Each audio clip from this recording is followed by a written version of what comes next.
Bonjour à tous et bienvenue sur la chaîne Formation et Inclusion pour ce webinaire un peu particulier dédié à une thématique bien précise, les refus des dossiers, enfin des demandes de reconnaissance des dossiers RNCP ou RSCH auprès de France Compétences.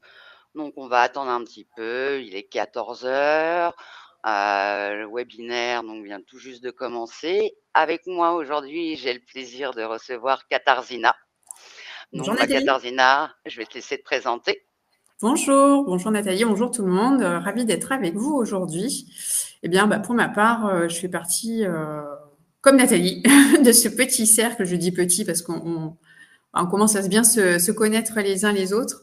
Donc, petit cercle des consultants qui accompagnent, entre autres choses, mais aussi et surtout aux demandes d'enregistrement auprès des répertoires nationaux. Donc voilà, ça fait partie de nos oui, allez, Périmètre. je vais dire le mot de nos expertises et ben voilà, comme tout bon consultant, on est ravi quand on a des beaux succès enregistrés chez France Compétences et puis parfois on prend aussi des notifications de refus hein, et c'est là où Voilà. je vous Alors, le remercie beaucoup, consultant qui vous Nathalie. assure un taux d'acceptation à 100%, Partez en courant, ça voilà. existe. Merci, Katarzyna.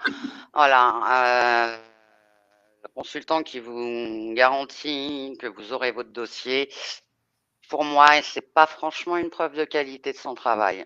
Non. C'est voilà, on vous expliquera au fur et à mesure. Donc, je vais lancer aussi un petit sondage pendant le webinaire, une petite question toute bête. Avez-vous déjà tenté un dossier et avez-vous été refusé, oui ou non? Donc là, on va commencer gentiment. Alors, bonjour à tous. Alors, surtout, bien évidemment, la présentation sera téléchargeable. Et si vous avez des questions, Katarzyna et moi, on prendra le temps d'y répondre. Donc, hop, petite présentation. Alors, on va concrètement, comment ça va se passer? Je vais simplement, déjà d'une, rappeler le cadre de France Compétences parce que je pense que c'est important. Ensuite, le cadre de l'enregistrement RNCP, RSCH, des cas concrets, et puis voilà, on partira sur un petit jeu de questions-réponses. Alors, je recommence, je vais par la base, le B à bas, France Compétences. Donc, voilà, France Compétences, ça va faire déjà depuis le 1er janvier 2019 que cette entité a été créée. C'est donc France Compétences a de nombreuses missions, dont celle qui nous intéresse ce jour, l'enregistrement des certifications professionnelles. Donc, comme vous pouvez le voir, là, je vous ai mis l'ensemble des missions. Donc, ils ont quand même un large périmètre d'action. Et nous, en ce qui nous concerne aujourd'hui, c'est établir et garantir la pertinence des certifications. J'insiste sur pertinence. Actualiser le RNCP et le RSCH en prenant en compte l'identification des certifications professionnelles en évolution ou émergentes et l'intégration des nouvelles compétences professionnelles. Donc, c'est vraiment une veille, entre guillemets, sur les compétences du marché du travail français, enfin, les compétences des Français. Donc, très important de comprendre aussi le périmètre du RNCP. Alors, bien souvent, il suffit bien de lire ce qu'on disait avec Katarzyna avant de commencer ce webinaire. Beaucoup de choses, en fait, sont à disposition pour nous aider à comprendre comment déposer un dossier. Après, il faut se donner la peine de lire ou de les chercher. Donc, le périmètre du RNCP, il est quand même bien détaillé dans des textes. Voilà, l'article L6, enfin bon, bref, tous les liens sont dans la présentation. Vous pourrez tout aller consulter. Donc, elles sont définies, comment on définit le périmètre du RNCP? Déjà, il y a un référentiel d'activité qui décrit des situations de travail, un référentiel de compétences, un référentiel d'évaluation des niveaux, bien évidemment. Là, on est vraiment sur le RNCP, le cadre d'un métier. Et ensuite, pour ceux qui ont déjà reçu des courriers de refus, vous avez plusieurs critères qui sont pareils, disponibles et présents dans le Vademecum aussi, Katarzyna, ouais, voilà, dans le Vademecum, dans le Code du travail, voilà. Donc, qu'est-ce qu'on entend par ces critères? Et les deux premiers sont, on va pas dire les plus importants, enfin si, c'est les plus importants quand même, on se rejoint. Alors, s'ils figurent dans l'ordre tel qu'ils sont présentés, c'est qu'il y Oui, a une oui. bonne raison. Alors, il n'y a pas des numéros par ordre d'importance, mais faut quand même la souligner. Cette chronologie, si elle existe, c'est pas pour rien. Voilà. Donc, Alors, ces faut deux en tenir premiers compte. critères, hein, c'est l'adéquation des emplois par rapport au métier visé par le projet de certification et l'impact du projet de certification en matière d'accès au retour à l'emploi. On va détailler ça après parce que ces deux critères-là, finalement, ce sont ceux qu'on retrouve le plus dans les courriers de refus. Et on va vous expliquer pourquoi. Ensuite, on va vous parler de la qualité des référentiels d'activité et de compétences. Voilà, on s'attend à une écriture compétence qui est solide. C'est aussi un exercice de style, il faut comprendre l'écriture compétence. Ensuite, il y a la mise en place de procédures de contrôle de l'ensemble des modalités d'organisation des épreuves et d'évaluation. La prise en compte des contraintes légales et réglementaires, le cas échéant, ça dépend du métier visé. La possibilité d'accéder au projet par le biais de la VAE, ça aussi. C'est pas un des sujets qui, à l'heure actuelle, est le plus retoqué. Mais même quand on va sur un nouveau dossier et qu'on n'a pas encore de VAE, il Il faut faut quand même l'anticiper, réfléchir. il faut prévoir. Voilà, il faut anticiper cette procédure VAE. La cohérence des blocs de compétences constitutifs. Alors quand on parle de cohérence, vous ne pouvez pas avoir un bloc où, je vais vous dire un exemple, il y a 3 compétences et un autre bloc à 14. C'est ça qu'on entend par cohérence des blocs. Il y a quand même une certaine homogénéité à avoir quand on construit un référentiel. Ensuite, un critère qui va prendre un petit peu plus d'importance avec le temps, c'est les correspondances. Totale, partielle. Ah, on a perdu Katarzyna, elle va revenir. Et aussi les correspondances par bloc. Et enfin, le cas échéant, les modalités d'association avec des commissions paritaires. Donc tout ça, tous ces critères-là. Oui, on t'a vu, j'ai eu peur de me retrouver toute seule sans Non, toi. non, je suis là, je suis là. Voilà. Donc j'ai eu le temps de finir mes 9 critères sur le RNCP. Donc quand vous recevez ce courrier de refus, ouais, critère 1 et 2 qui n'est pas conforme, il vous le détaille. Et c'est là que vous avez cette précision de ces fameux critères. Pour le RSCH, c'est la même chose, sauf que là, on ne parle pas d'un métier. On parle d'habilitation, de certification. Alors, il y a plusieurs cadres. Il y a celle qui découle d'une obligation légale et réglementaire. Vous avez des compétences transversales mobilisables dans diverses situations professionnelles. Donc là, on peut penser à l'anglais, par exemple. Et vous avez des compétences complémentaires à un métier relatives à des techniques ou des méthodes appliquées à un métier. Donc déjà d'une, c'est pas un métier, c'est complémentaire à un métier. Ça, c'est vraiment hyper important parce que bien souvent aussi, il y a des refus parce qu'on a mal ciblé le périmètre. Est-ce qu'on est sur du RNCP ou du RSCH? Est-ce que c'est un métier ou est-ce que c'est une activité complémentaire à un métier? Alors, tu as tout à fait raison de ce que tu dis là, Nathalie. Et donc, parmi ceux qui nous ont rejoints, si vous êtes porteur de projet, peut-être que vous avez déjà pris une notification de refus ou peut-être que voilà, vous êtes lancé dans la rédaction d'un dossier. C'est certainement le premier point sur lequel il faut bien être clair. C'est est-ce que je me suis bien assurée de la portée de mon projet de certification? De quel répertoire est-ce que je dépends? Enfin, est-ce que mon projet dépend?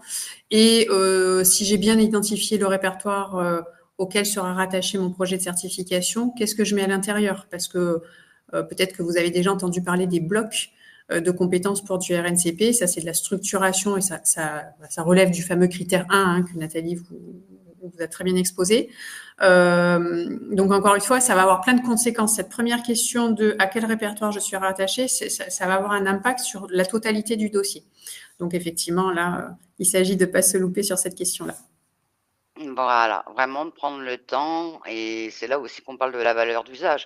C'est la valeur d'usage de la certification qui, des fois, peut vous aider à mieux déterminer le cadre, le périmètre, métier ou compétences complémentaires à un métier. Donc, pareil, comme pour le RNCP, il y a tout un ensemble de critères sur lesquels le RSCH, votre dossier, doit être conforme. Donc, bien évidemment, l'adéquation des connaissances et compétences visées par rapport aux besoins du marché du travail. J'insiste aux besoins du marché. Il faut vraiment que ça soit un besoin identifié, que vous ayez des traces. Ensuite, bien évidemment, la qualité du référentiel, comme d'habitude. Là, on est sur du RSCH, mais ce n'est pas parce qu'on est sur du RSCH qu'on doit faire un référentiel moins poussé, bien au contraire. Je dirais qu'à l'heure actuelle, pour les dossiers RSCH, je les trouve un peu plus compliqués que pour les RNCP. Ok. Après, ça, ouais, C'est une manière de voir, c'est une manière de voir les choses. ouais, ouais, non, Voilà. mais puis non, mais enfin, tu as raison de le souligner, mais après, c'est voilà, je Pour pense un qu'on est. RNCP, quand on a de l'insertion professionnelle qui est bien faite, justement, on va en revenir après, pour moi, c'est plus facile de démontrer, de faire toute l'argumentation sur le besoin du métier, parce que j'ai une insertion professionnelle qui est concrète derrière, avec un emploi, un poste, une rémunération et tout. Sur du RSCH, la valeur d'usage, je dirais que c'est peut-être pour ça que je dis que c'est un petit peu plus difficile. La valeur d'usage, on n'est pas soumis à des enquêtes, C'est ça. comme sur le Et, RNCP. ouais, ouais. Mais Ah oui, par tout à contre, il fait. faut aller chercher la valeur d'usage par les entreprises qui nous ont déjà sollicités pour la formation, la certification. Donc, c'est pour ça que je dis que c'est peut-être un petit peu un exercice de style qui est un peu différent et un petit peu plus complexe sur le RSCH Totalement. que sur le RNCP, où Ouais, là, c'est plus impactant, plus probant. ouais. Donc, on continue sur nos petits critères RSCH. Donc, bien évidemment, la mise en place de contrôle, de procédures de contrôle. Comme pour le RNCP, les contraintes légales et réglementaires. Pareil, les correspondances qui, à l'heure actuelle, vont prendre de plus en plus de poids dans l'instruction des dossiers.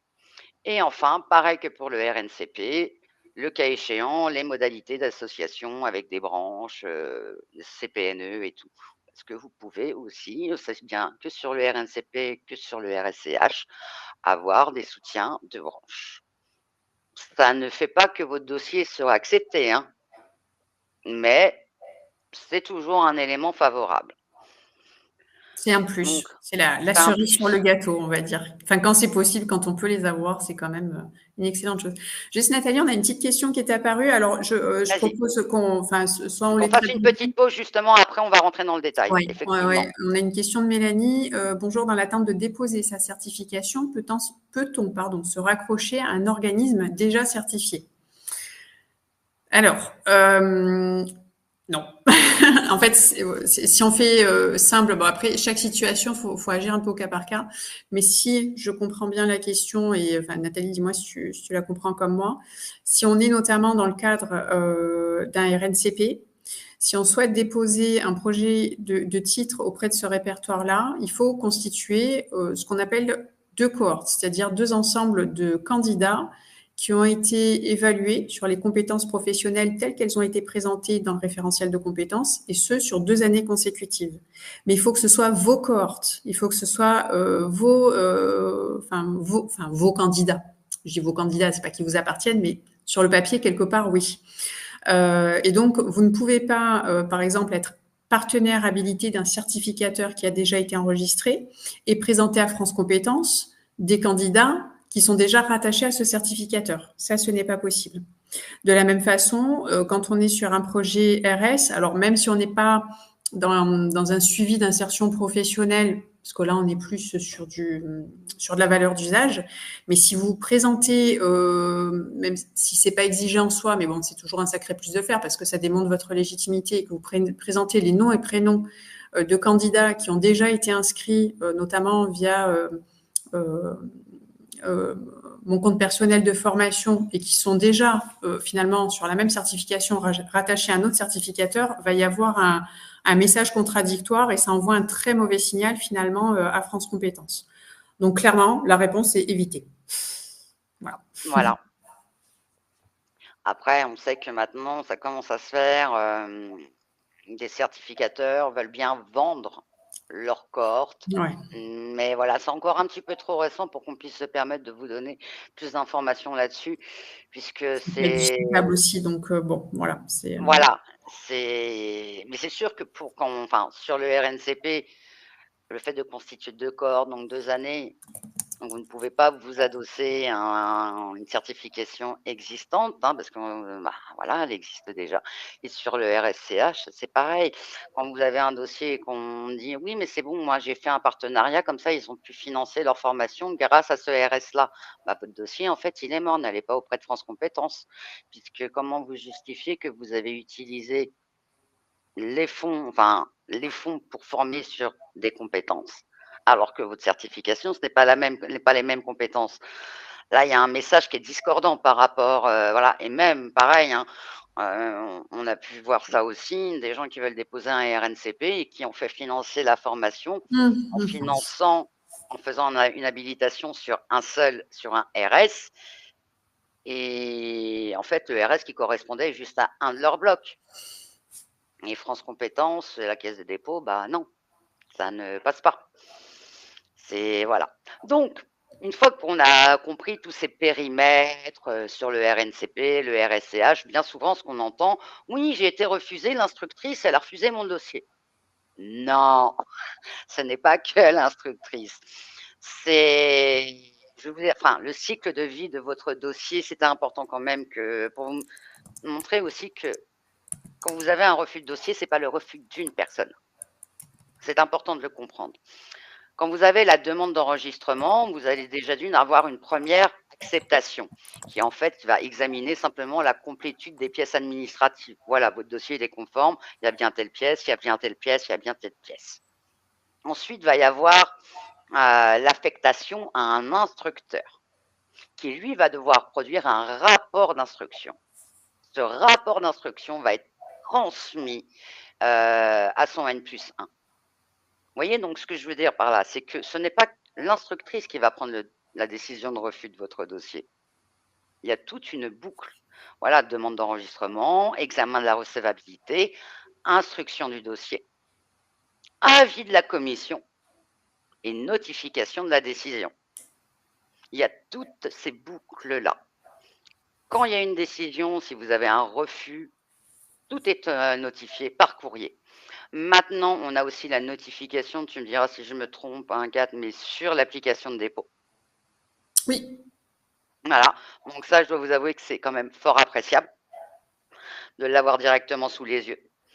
Alors, on a encore des questions, on va y répondre. Alors, Amélie, vous évoquiez la difficulté pour le RSCH de démontrer la valeur d'usage contrairement au RNCP pour lequel nous pouvions réaliser des enquêtes. Me confirmez-vous qu'il est tout de même possible avec le RS de mener une enquête terrain? Bien sûr que je confirme, en déployant un questionnaire pour cerner les besoins en compétences sur le marché du travail. Bien sûr que vous pouvez déployer un questionnaire terrain auprès de vos anciens formés, sur la valeur d'usage des entreprises utilisatrices de la certification. Ensuite, il y a d'autres choses qui vont pouvoir aussi prouver le besoin sur le marché du travail pour une certification complémentaire. D'autres choses, Katarzyna, à compléter par rapport à cette question? Non, en fait, alors même si je sais que, enfin voilà, qui peut le plus peut le moins. Donc si pour du RS, finalement vous vous basez ou vous inspirez fortement du tableau de suivi d'insertion professionnelle RNCP pour mettre en valeur votre valeur d'usage, en fait, c'est pas plus mal, même si ça paraît presque disproportionné par rapport à ce que demande le RS. C'est là où je dis qui peut le plus peut le moins. Donc Voilà. c'est quand même pas mal de le faire. Alors c'est sûr que pour du RS, on va pas forcément parler de bénéfices en termes de rémunération ou de type de poste occupé. Mais quoique finalement, quand j'ai accroché une corde supplémentaire à mon arc de compétences, voilà, je peux avoir toutes Ça sortes va de me bénéfices. déclencher des revenus supplémentaires à mon activité. Voilà. C'est une compétence complémentaire à un métier. Exactement. Donc c'est plus là, il faut les mettre en avant clairement. Et c'est là où il y a vraiment un pont qui existe entre la certification aux répertoires nationaux et Calliope, parce que Calliope vous demande de faire des enquêtes de suivi de l'impact de la formation, ben, là, vous faites un suivi de l'impact de la formation et de la certification. C'est en quoi les compétences que vos candidats ont acquises, elles ont un impact direct sur soit leur insertion professionnelle et ou tout simplement leur cadre professionnel. L'activité de l'entreprise, mais ouais, voilà, enfin, c'est vraiment cette dimension-là qu'il faut prendre en compte dans la valeur Ouais. d'usage. Menez vos enquêtes. Alors, ensuite, une autre question. Ah, et celle-là, oui. Les 2 cohortes doivent obligatoirement s'étaler sur 2 ans. 2 cohortes sur une année ne fonctionnent pas. Et non. Et Et non. non, et non. Là, c'est vraiment sur 2 années civiles différentes. Alors après, vous pourriez très bien avoir une cohorte, je dis n'importe quoi, en novembre et une autre en février de l'année suivante. Hein. C'est pas forcément date à date, mais voilà, il faut bien que ce soit sur 2 années civiles différentes. Et de préférence Alors, consécutive, parce que sinon, on va pas savoir ce qui s'est passé. S'il y a un trou dans la raquette, si pendant un an, il se passe rien, on va se poser la question, mais pourquoi? Donc voilà, c'est quand même plus pertinent que ce soit sur 2 années consécutives. bonjour. Une fois la certification RNCP obtenue, peut-on la faire bénéficier aux personnes formées par effet rétroactif jusqu'à 4 ans?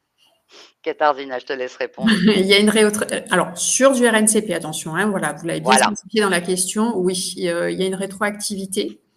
Alors jusqu'à 4 ans, bah, a priori oui, parce que si vous voulez, enfin, alors il faut bien quand même que les personnes que vous intégrez dans votre tableau de suivi d'insertion professionnelle soient bien des personnes qui soient toutes évaluées selon les modalités d'évaluation et sur la base des activités et des compétences telles qu'elles ont été présentées dans le référentiel de compétences.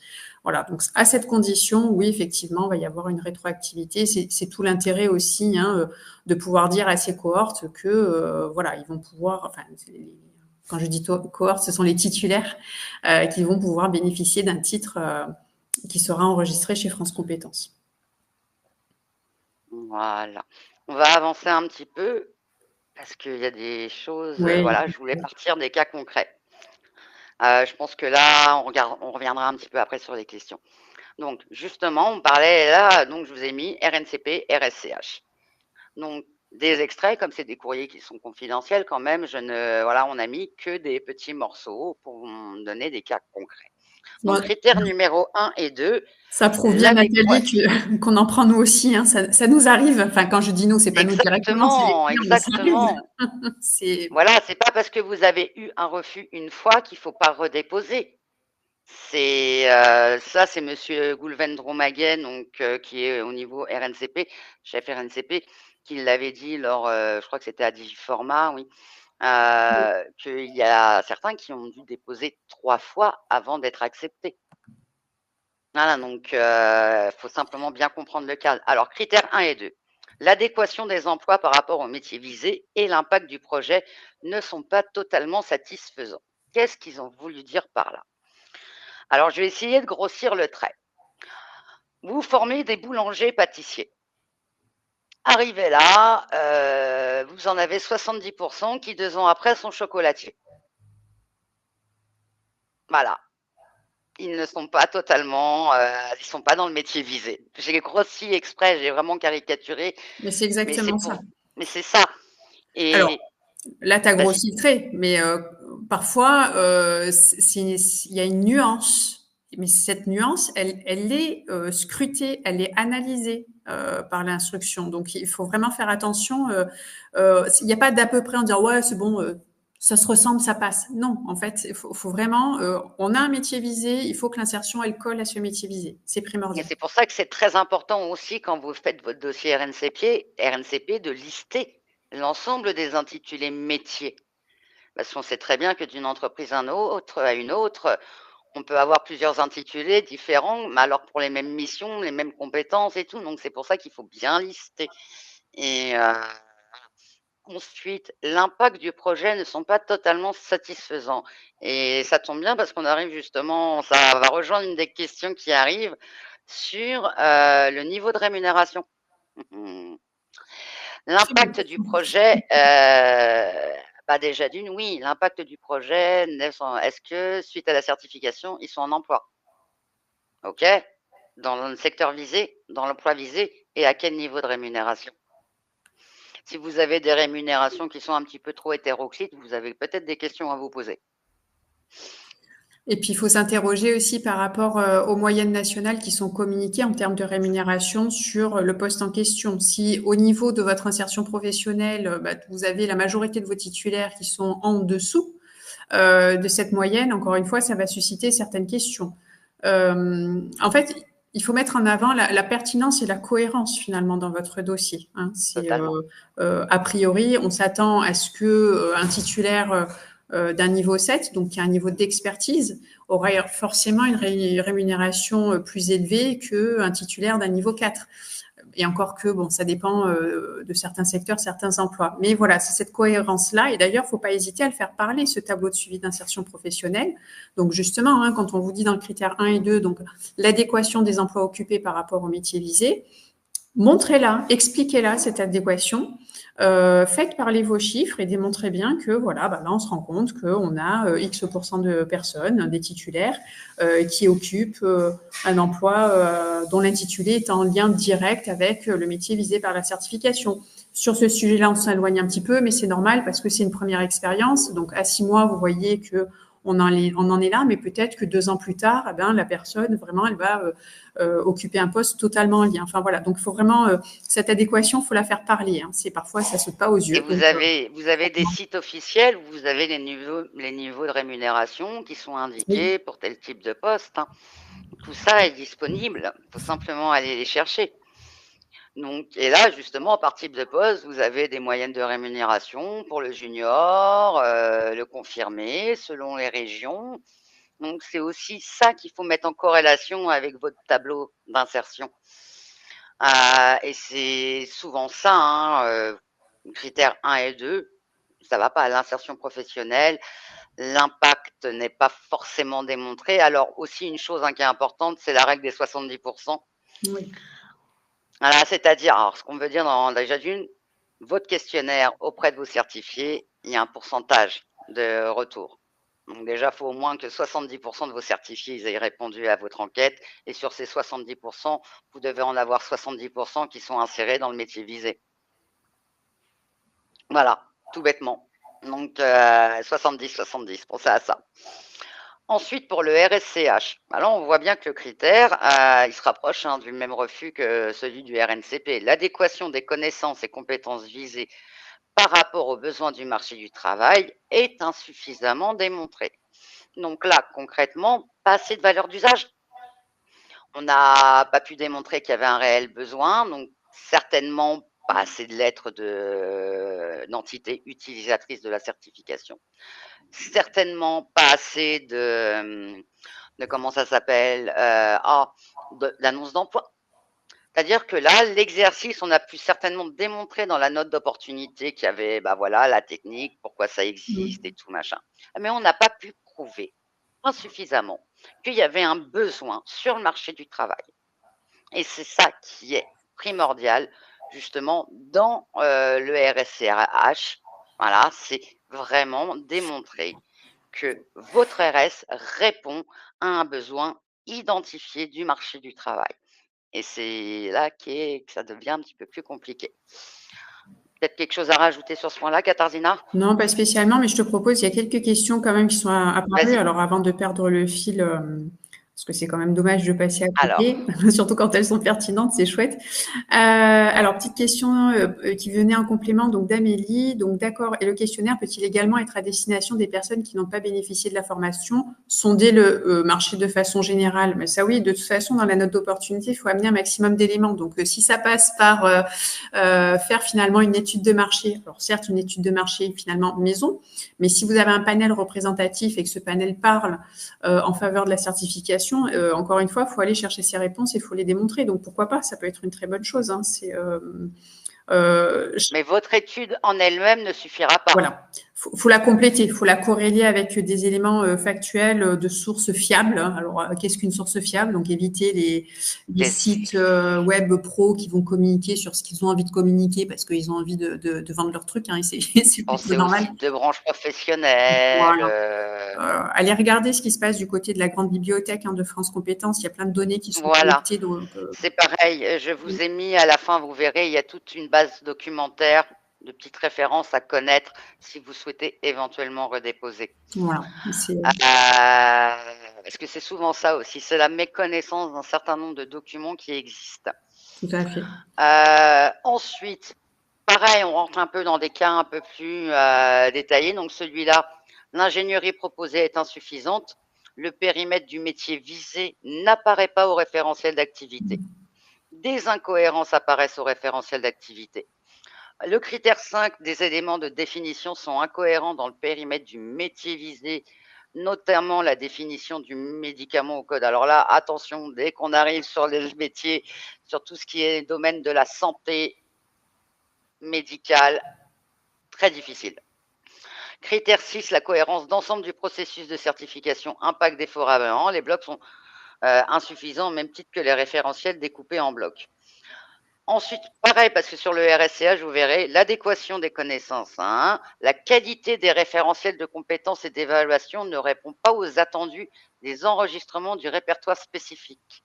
Les compétences ne sont pas suffisamment contextualisées, leurs modalités d'évaluation sont imprécises. La mise en place des procédures de contrôle, donc tout ça, en fait, on parle de quoi concrètement? On parle du référentiel de compétences et d'évaluation. Alors, c'est là où il y a deux cadres qui sont assez différents. Pour le RNCP, il y a la construction par bloc. Le RSCH, on ne parle pas de bloc. On parle d'un ensemble de compétences. Pour le RNCP, on va avoir des blocs d'activités qui vont eux-mêmes contenir des compétences. Donc, déjà là, c'est vraiment cette architecture-là qu'il faut tenir en tête. Ensuite, ces compétences, elles vont être évaluées. Donc, qui dit évaluation, on dit aussi des critères d'évaluation. Il y a tout ça. Et de plus, pour le RNCP, n'oublions pas une chose, c'est que les blocs doivent être indépendants les uns des autres. Donc, il faut que la modalité d'évaluation de votre bloc puisse être faite totalement indépendamment des autres blocs. Qu'un candidat en VAE, puisse valider ce bloc uniquement, ou un candidat en formation. Vraiment penser ça. Et bien souvent, je vois des référentiels d'évaluation qui sont mal construits, mal faits. En fait, et ça commence là. Ça, c'est vraiment le point 2. On disait, premier point, c'est de quel répertoire relève mon projet de certification, RS ou RNCP. Une fois que j'ai identifié ça, je vais pouvoir savoir quelle va être l'architecture de mon référentiel. Et une fois que j'ai compris l'architecture du référentiel, donc au RNCP, on a de l'activité, au RSCH, on n'en a pas. Mais il faut bien comprendre. Et alors, du coup, je rebondis sur ce que tu dis, puisque, je ne sais pas si parmi les personnes qui sont avec nous, selon votre degré de maîtrise du sujet, l'autonomie de chaque bloc de compétences veut bien dire que chaque bloc de compétences, comme l'a dit Letty, doit pouvoir être évalué de manière indépendante, autonome, les uns des autres. Ce qui veut dire que on ne peut pas intégrer de formation, d'évaluation formative, de formation continue, de contrôle continu, voilà, c'est le terme que je cherchais, dans ces évaluations au RNCP. C'est vraiment des évaluations d'épreuves dans le cadre d'examens propres à chaque bloc de compétences du référentiel. Voilà. Bon, après, on pourra en parler des heures, mais c'est faut bien situer. C'est une histoire d'architecture, c'est une histoire d'écriture en compétences. Il y a une méthodologie qui est très précise, qui est attendue, et c'est pas pour rien. Ça permet aussi de mettre la plupart des référentiels sur une espèce de plan de lecture égalitaire. Et c'est très, très, très important de respecter cette méthodologie-là. On n'a pas la liberté de rédiger ça un peu comme on en a envie. Non, c'est très cadré. Exactement. D'ailleurs, en parlant, bonjour, y a-t-il un nombre minimum par cohorte? Oui, alors reprenons un petit peu les questions. Les questions, ouais. C'est la grande question. Oui, qui revient suffisant tout le temps. Ouais. Et vous faites très bien de la poser. Il n'y a pas de, en fait, ça dépend des métiers. C'est la fameuse réponse que tout le monde déteste. Ça dépend. Un petit clin d'œil à notre amie Elodie, peu importe. Je ferme une petite parenthèse là. En fait, ça dépend tout simplement aussi du métier visé. Il y a des métiers sur lesquels on attend une très très forte insertion professionnelle parce qu'il y aura une énorme demande. Et donc là, il est plutôt cohérent d'avoir une cohorte assez fourni. Alors, assez fourni, qu'est-ce que ça veut dire? Est-ce que c'est 15 personnes? Est-ce que c'est 20 personnes? Ça, personne ne vous le dira. Mais voilà, il faut que ce soit parlant. De même, si vous êtes sur un métier de niche où il y a peu de représentants, mais malgré tout, ce métier, il est indispensable sur le marché du travail, ce sera tout à fait cohérent de présenter une toute petite cohorte de 3 ou 4 personnes. Donc, vous voyez, en fait, c'est vraiment, encore une fois, Pensez aux métiers d'artisans d'art. voilà, Ils sont exactement. très peu nombreux à maîtriser une spécialité. Exactement. Voilà. Mais pourtant, ils sont là. Mais ce sera Donc parlant. même, Ouais. et on a besoin d'eux. Voilà, et leur utilité est largement prouvée. Donc c'est voilà. Donc du moment que la valeur d'usage, l'insertion professionnelle, le besoin du marché du travail est prouvé, il n'y a pas un nombre minimum. Enfin, au niveau des cohortes, il faut que ça soit quand même Ouais. 2 et 2. Bien sûr que là, c'est un petit peu juste. Mais Mais voilà, voilà, ça dépend vraiment. et ça, Voilà, ouais. ça dépend. Mais encore une Alors, fois, il faudrait prendre au cas par cas, mais c'est ça, il faut quand même que ce ouais, soit parlant, voilà. quoi. Comme on est sur des métiers, des Mm. niveaux, c'est très différent. Et Mm. pareil, là ensuite, une question de Christelle qui nous dit, y a-t-il un nombre minimum de blocs? Alors, C'est minimum, je minimum dirais 2. 2. Voilà, ça commence Voilà. par là. Alors sur des métiers avec comment dire, un niveau, enfin quand je dis peu élevé, c'est pas péjoratif, hein, c'est qu'il y a une nomenclature de niveaux, donc sur ce qu'on appelle communément les petits niveaux, mais ça n'a rien de petit. Oui, c'est peut-être plus courant d'avoir un petit nombre de blocs. Après, d'un autre côté, on va jamais tomber dans enfin, on va jamais avoir 15 blocs de compétences dans un référentiel. Mais globalement, je mets des gants en disant ça, mais on peut observer que plus le niveau est élevé, plus on a un nombre de blocs important. Mais en général, c'est quoi? On va avoir 4 blocs, on va avoir éventuellement des blocs optionnels, mais voilà, c'est pas non plus. Je ne sais pas ce que vous aviez en tête à travers cette question, mais ce que je veux vous dire, c'est qu'on va jamais tomber dans une démesure de blocs parce que ça n'a aucun sens en fait. Faut entendre par bloc famille d'activités. Voilà. Alors, par contre, il y a une question, et dans le cas d'un métier libéral, je suis pas sûre de comprendre la question, Christelle. Si vous pouvez juste nous la préciser pour qu'on puisse y répondre, ce sera volontiers, mais là, je suis pas sûre de la comprendre. Voilà. Et c'est pareil, là, la question de Mélanie, est-ce que les instructeurs demandent à ce que les blocs soient écrits avec la profession? Ah, avec le métier. Ok. Avec des professionnels des métiers, c'est ça que vous voulez dire, Mélanie? Enfin, Voilà, faudrait juste peut-être nous préciser. Là, je suis pas sûre de comprendre non plus. Ça écrit avec la profession. Bon, voilà, je suis pas sûre de comprendre la question. Enfin, en fait, je bon, suis désolée, je la comprends pas. on va avancer un petit peu. Voilà. Voilà, c'est toujours la même chose, hein, regardez. Là, sur le RNCP, l'architecture en bloc de compétences et les modalités d'évaluation est insuffisante. Voilà. Sur le RSCH, les référentiels de compétences et d'évaluation décrivent une ingénierie de certification ne répondant pas à la nature, le manque de contextualisation du référentiel, l'absence de public cible. Alors ça aussi, sur le RSCH, le public cible, messieurs, dames. Ne vous dites pas que c'est plus je vais laisser ma certification ouverte, plus j'aurai de candidats. Non, non et non. Nous parlons de certification complémentaire à un métier. Un métier. Donc, c'est pas à plusieurs métiers. Dans ces cas-là, vous êtes sur du transversal. Dans ces cas-là, il faut aussi le démontrer. C'est pour ça qu'on est sur des thématiques. Par exemple, je vais parler de l'onglerie. Hein, si vous mettez que c'est une certification qui est ouverte à tous, non, peut-être que l'onglerie, c'est un mauvais choix.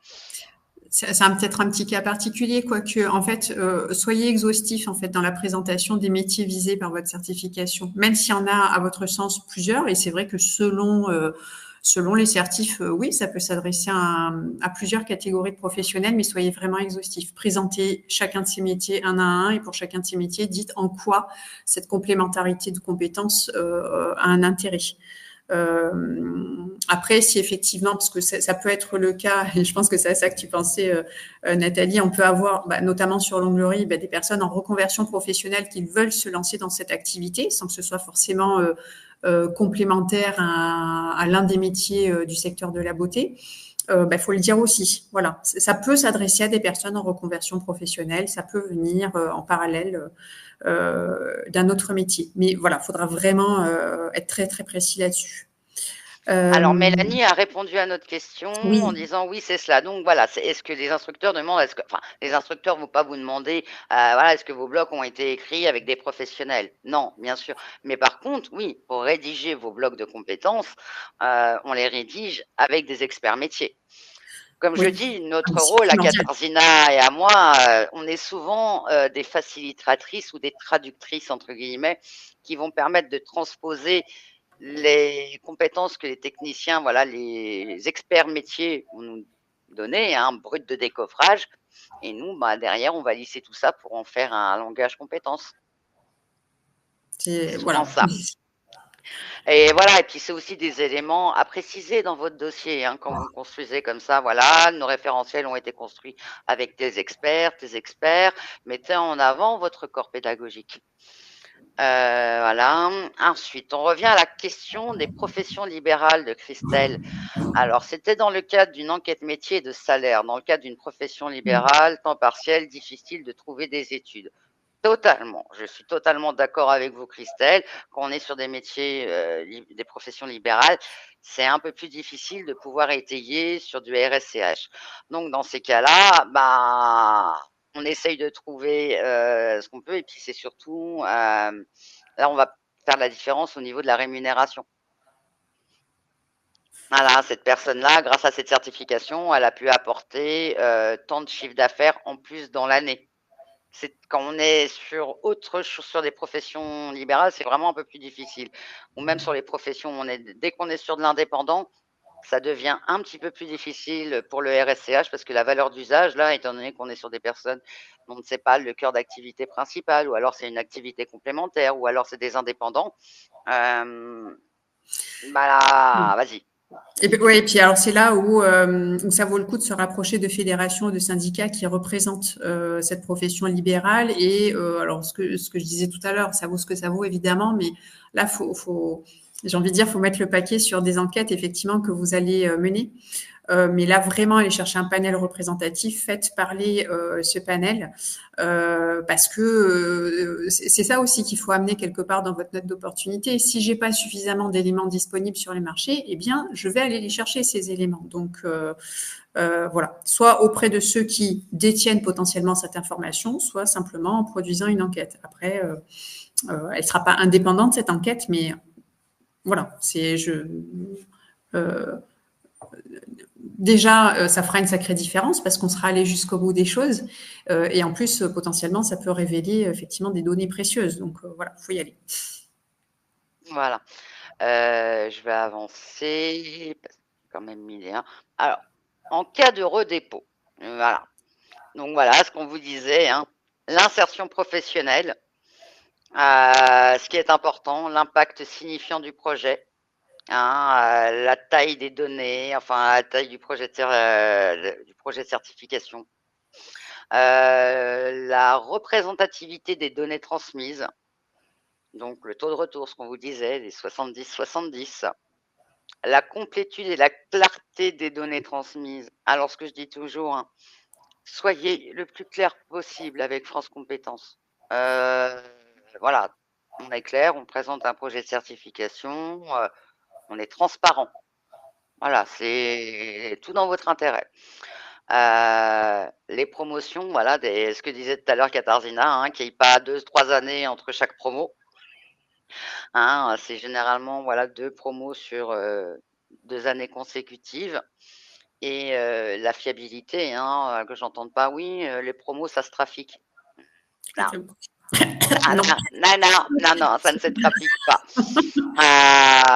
Bon, surtout, hein, que voilà, quand on est certificateur RNCP ou RSCH, on a la responsabilité de remonter des données d'insertion. Voilà, c'est que vous certifiez, bah, ces données-là, vous êtes obligé de les remonter sur ce qu'on appelle le SICPF, donc système d'information, sur lequel bah, vous remontez chaque année, enfin à un rythme déterminé, tous les 3 mois, normalement, dès que vous passez la certification, bah, vos certifiés. Donc, quand je parle de vos certifiés, c'est aussi un certain nombre d'informations sur vos certifiés. À terme, toutes ces informations seront disponibles sur le passeport compétences, qui sera déployé d'ici quelques mois et que chaque Français aura. Donc c'est pour ça que le rôle du certificateur, il est quand même lourd, enfin sérieux. Il y a une C'est-à-dire que responsabilité qui est engagée, hein, clairement. il y Hein, a une responsabilité engagée. Ce que vous allez certifier, les personnes que vous allez certifier, elles vont être certifiées à vie et ça va être noté dans leur passeport compétences. voilà. D'où Donc, il ne s'agit aussi pas de la certifier. complexification. Voilà. Il ne s'agit pas de certifier les compétences de quelqu'un qui ne les maîtrise pas. Enfin, selon les sujets, ça pourrait même être dangereux sur le marché du travail. Hein. Donc, voilà. On a un vrai rôle, une vraie responsabilité en tant que certificateur. Voilà, les besoins du marché du travail. Alors voilà, sur le projet RSCH, il faut démontrer la valeur d'usage, hein. Les témoignages d'entités utilisatrices, hein, entreprises ou organisations exposant les bénéfices. J'ai envoyé mes salariés se former là parce que j'avais besoin qu'ils fassent ça. Une fois qu'ils ont été formés et certifiés, ils ont pu réaliser ça en entreprise et ça a apporté tant de bénéfices à mon entreprise. Ça, c'est un témoignage. Les témoignages d'acteurs institutionnels, les CPNE, hein, décrivant les avantages du projet de certification. Donc ça aussi, c'est des dossiers qui existent, vous pouvez faire des demandes, mais c'est toujours un atout, ça, à faire l'acceptation du dossier, mais c'est un élément favorable. Ensuite, ce que je dis, hein, les démonstrations de valeur d'usage doivent aller au-delà de simples courriers de soutien ou d'attestations d'anciens stagiaires, hein. Déjà, les attestations d'anciens stagiaires, non, hein, à moins que le public principal soit indépendant professionnellement, ce que je disais tout à l'heure, sur les publics indépendants, pour le RSCH, on peut, mais dans ces cas-là, la lettre doit être suffisamment argumentée, Oui. apporter suffisamment de preuves pour être recevable et qu'elle pèse un poids dans le dossier.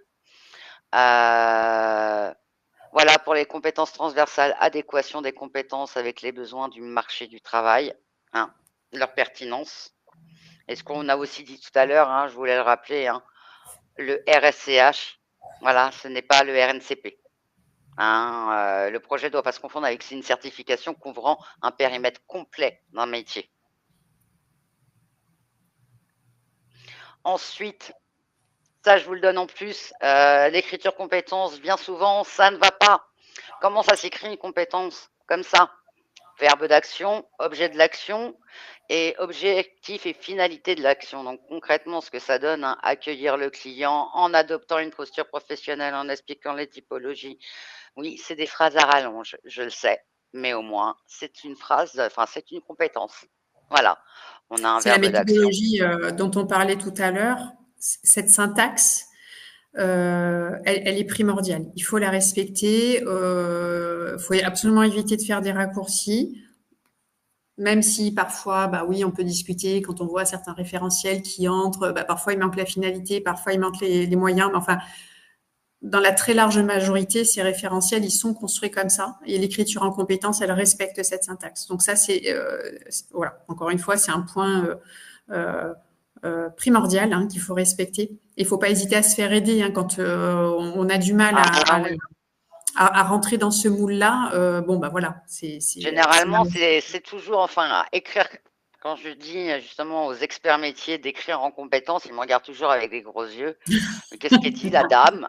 J'écris déjà en compétence. Non, non, vous n'écrivez pas en compétence.